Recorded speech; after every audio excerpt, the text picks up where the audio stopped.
அன்பான நண்பர்களே, அழகு பெண்களே எல்லோருக்கும் மதிய வணக்கம். இன்றைக்கி நான் சிக்கன் மஞ்சூரியன் எப்படி செய்கிறதுன்னு செஞ்சு காமிக்க போகிறேன். நல்லா 1/2 கிலோ சிக்கன் மஞ்சள் போட்டு நல்லா கழுவி எடுத்துட்டேன்.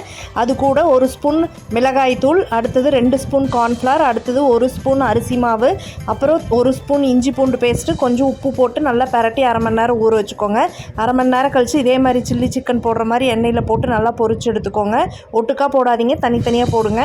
அடுத்தது ஒரு வடை சட்டியில் அதே பொரிச்ச எண்ணெயவே ஊற்றி ஒரு 5 பல் பூண்டு, அப்புறம் கொஞ்சம் இஞ்சி, விதை இல்லாமல் 3 பச்சை மிளகா போட்டு பொடி பொடியாக வெட்டி, அது கூட ஒரு பெரிய வெங்காயம், அடுத்தது ஒரு குடை மிளகா போட்டு நல்லா கண்ணாடி மாதிரி வளர்த்து வதக்கிக்கோங்க.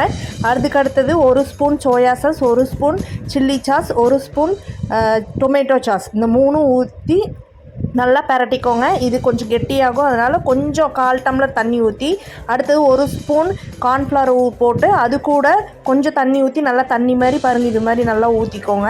அடுத்தது இது கிளறிட்டே இருந்தீங்கன்னா கொஞ்சம் கெட்டியாகிடும் பாருங்கள், இந்த மாதிரி ஆகும். இது கூட நம்ம சில்லி சிக்கன் இது கூட போட்டு நல்லா பரட்டி எடுத்துக்கோங்க. பரட்டினதுக்கப்புறம் உப்பு தேவையான அளவு பார்த்து போட்டுக்கோங்க, ஏன்னா ஆல்ரெடி சாஸ்லியில் உப்பு இருக்கும். அது கூட கொஞ்சம் பெப்பர் போட்டு நல்லா ஃபுல்லாக பரட்டி எடுத்து, கொஞ்சம் மல்லித்தலை, கொஞ்சம் ஸ்ப்ரிங் ஆனியன் போட்டு ஃபுல்லாக நல்லா பரட்டி எடுத்துட்டிங்கன்னா பாருங்கள், இந்த மாதிரி அழகாக நல்லா சூப்பராக வந்துடும். அருமையான சுவையான சிக்கன் மஞ்சூரியன் ரெடி. நீங்களும் இதே மாதிரி செஞ்சு பாருங்கள். பாய்.